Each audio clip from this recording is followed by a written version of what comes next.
Assalamualaikum warahmatullahi wabarakatuh. Pada kesempatan kali ini, saya dan rekan saya akan menyampaikan materi atau teori mengenai ZE atau Zona Ekonomi Eksklusif pada mata kuliah Hukum Laut. Terima kasih kepada Ibu Elsa Aprina SHMH yang telah memberikan kami kesempatan untuk mempresentasikan materi ZE atau Zona Ekonomi Eksklusif.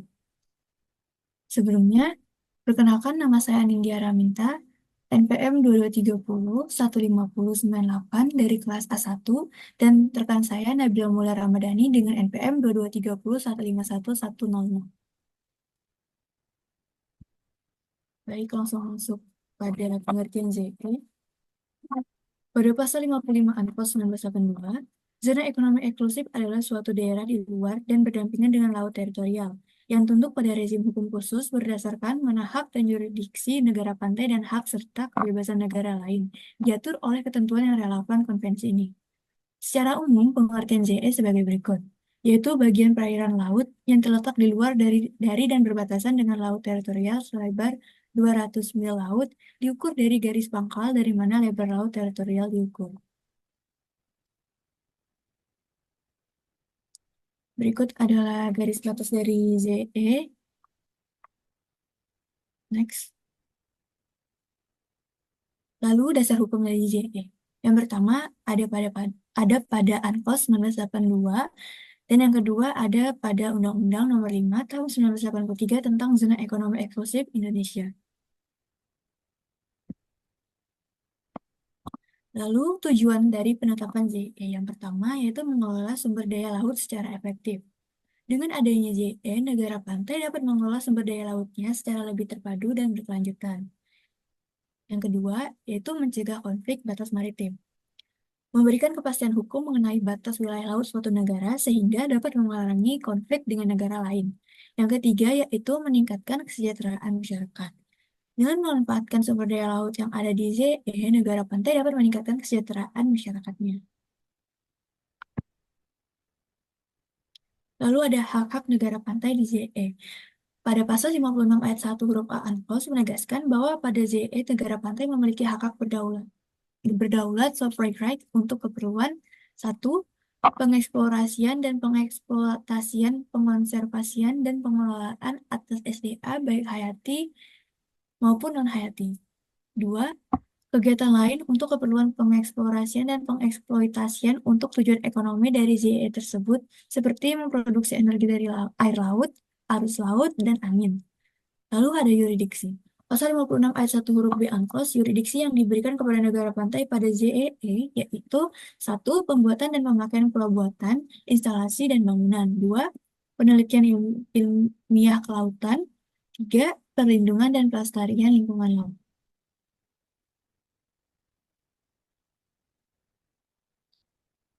Hak dan kewajiban negara lain di ZEE.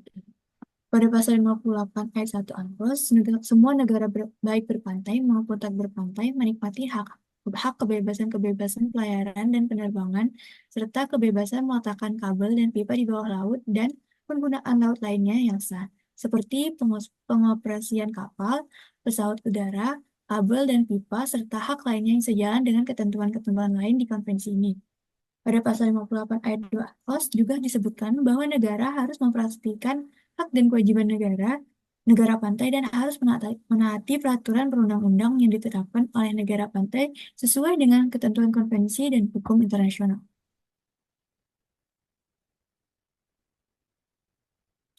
Lalu hal-hal yang harus diperhatikan negara pantai dalam pengelolaan ZE UNCLOS 1982. Satu, konservasi sumber daya kekayaan hayati dengan tepat sehingga tidak dibahayakan oleh eksploitasi dan yang berlebihan terdapat pada pasal 61. Dua, pemanfaatan sumber kekayaan hayati terdapat pada pasal 62 UNCLOS. Yang ketiga, persediaan jenis ikan yang terdapat di ZE dua negara pantai atau lebih serta di zona yang berdekatan yang terdapat pada pasal 63 UNCLOS. 4. Jenis ikan yang berimigrasi jauh, pasal 64 UNCLOS. Yang kelima, mamalia laut, pasal 65 UNCLOS. Yang keenam, persediaan jenis ikan anadrom, pasal 66 UNCLOS. 7. Jenis ikan katadrom, pasal 67 UNCLOS. 8. Jenis sedenter, pasal 68 UNCLOS. Selanjutnya akan dilanjutkan oleh rekan saya. Nabila. Penegakan hukum dan pengawasan. Kalau di internasional, UNCLOS memberikan kerangka untuk penegakan hukum di ZEE, di mana negara pantai berhak mengambil tindakan hukum terhadap pelanggaran yang terjadi di wilayah tersebut, misalnya penangkapan ikan ilegal. Namun, penegakan hukum di ZEE bisa rumit, terutama dalam hal pengawasan aktivitas negara-negara lain seperti kebebasan navigasi, riset ilmiah, atau penangkapan ikan internasional yang melibatkan kapal dari banyak negara. Sedangkan di Indonesia, penegakan hukum di ZEE Indonesia dilakukan oleh beberapa lembaga, termasuk TNI Angkatan Laut, Bakamla atau Badan Keamanan Laut, serta Kementerian Kelautan dan Perikanan. Salah satu tantangan utama adalah mengatasi penangkapan ikan ilegal, unreported, dan unregulated atau IUU fishing yang sering dilakukan oleh kapal asing. Indonesia seringkali harus bertindak tegas. Misalnya dengan menenggelamkan kapal asing yang kedapatan melakukan pelanggaran di wilayah ZEE Indonesia.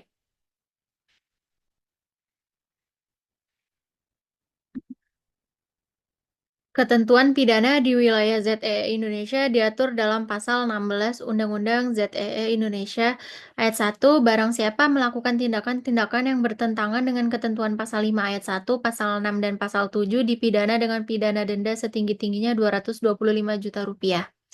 Ayat 2, hakim dalam keputusannya dapat menetapkan perampasan terhadap hasil kegiatan, kapal, dan atau alat perlengkapan lainnya yang digunakan untuk melakukan tindak pidana tersebut dalam ayat 1.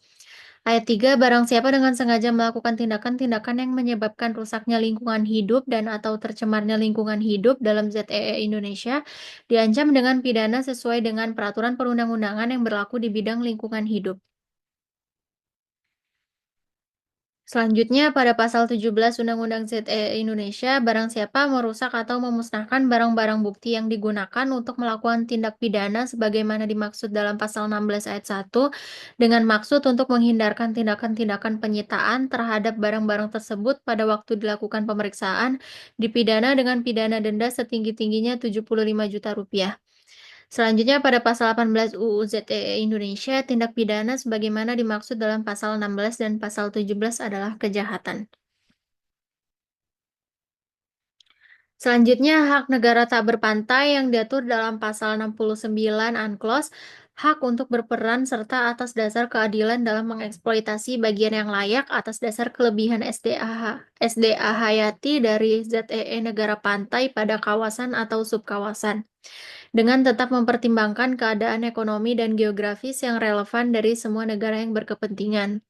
Selanjutnya, hak negara yang secara geografis tidak beruntung atau Geographically Disadvantaged States atau yang biasa disingkat GDS tercantum pada pasal 70 UNCLOS yang artinya hak untuk berperan serta secara sama dengan hak negara tak berpantai dalam pengeksploitasian SDA hayati dari ZEE suatu negara pantai di suatu kawasan atau subkawasan. Garis batas ZEE antara dua atau lebih negara. Jika ada dua negara atau lebih yang garis ZEE-nya berbatasan dalam hal berhadapan atau berdampingan dan tumpang tindih atau overlapping, maka pada pasal 74 ayat 1 UNCLOS, para pihak negara harus mengadakan suatu perjanjian untuk menentukan garis batasnya sesuai dengan hukum internasional demi terwujudnya pemecahan yang adil. Sedangkan pada pasal 3 ayat 1 Undang-Undang ZEE Indonesia, maka Indonesia dan negara tersebut ditetapkan dengan persetujuan antara Republik Indonesia dan negara yang bersangkutan.